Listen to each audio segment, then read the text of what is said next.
क्या आप इमेजिन कर सकते हो कि हमारी पृथ्वी पे कहीं पे भी ज़मीन ना हो और चारों ओर सिर्फ पानी ही पानी हो, तो क्या आप सरवाइव कर पाएंगे? और क्या आप सोच सकते हैं कि हमारी पृथ्वी की कीमत कितनी होगी? जुपिटर प्लेनेट जो कि पूरा हाइड्रोजन से भरा हुआ है, वहाँ आग जलाने से क्या वो पूरा जल जाएगा? जानते हैं ऐसे ही अमेजिंग फैक्ट आज के वीडियो में। So let's started. Number 1, water world. जब से पृथ्वी की रचना हुई है उसके बाद एक समय ऐसा था कि पृथ्वी पे पहाड़ या धरती कुछ नहीं था, सारी पृथ्वी पे जल ही जल था। वाटर वर्ल्ड नाम की हॉलीवुड की फिल्म में भी ऐसा ही कुछ दिखाया गया है। इस फिल्म में चारों ओर पानी ही पानी है, जिसमें इंसान कैसे सर्वाइव करता है वो दिखाया गया है।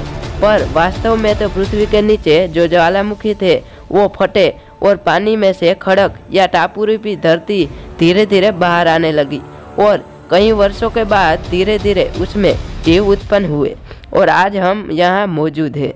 Number 2, Jupiter planet. दोस्तों, आपके मन में कभी भी ये विचार आया है कि जुपिटर यानी बृहस्पति ग्रह में तो हाइड्रोजन 90% है और 10% बाकी के वायु है, तो वहाँ पे हमने आग लगाई तो क्या होगा? आपको तो पता है कि हाइड्रोजन ज्वलनशील गैस है, तो जहाँ इतनी बड़ी मात्रा में हाइड्रोजन वायु है तो वहाँ आग का मात्र अंश भी छू गया तो भी बड़ा ब्लास्ट हो सकता है।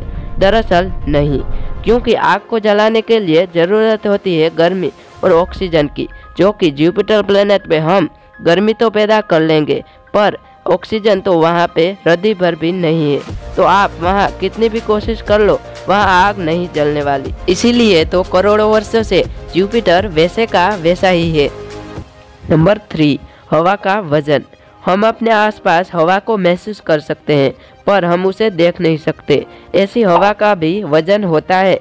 तो एक एक्सपेरिमेंट के दौरान एक बोतल का वजन किया गया और उसमें से सारी हवा निकाल के फिर से वजन किया गया तो पता चला कि हवा का भी वजन होता है।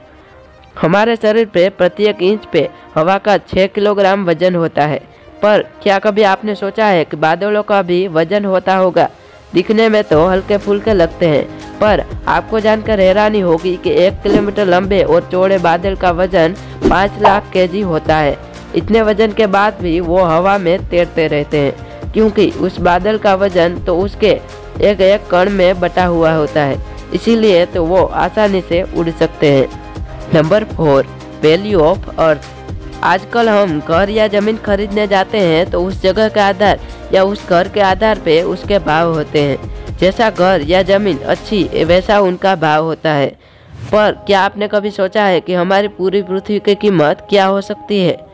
यूनिवर्सिटी ऑफ कैलिफोर्निया का असिस्टेंट प्रोफेसर ग्रेग लोधिलो ने एक खास फॉर्मूला के आधार पे पृथ्वी की कीमत निकाली है। उस फॉर्मूला में पृथ्वी का आकार, बल, आयु, तापमान और पृथ्वी के खनिज जैसी सभी बातों को ध्यान में रखते हुए पृथ्वी की कीमत निकाली है।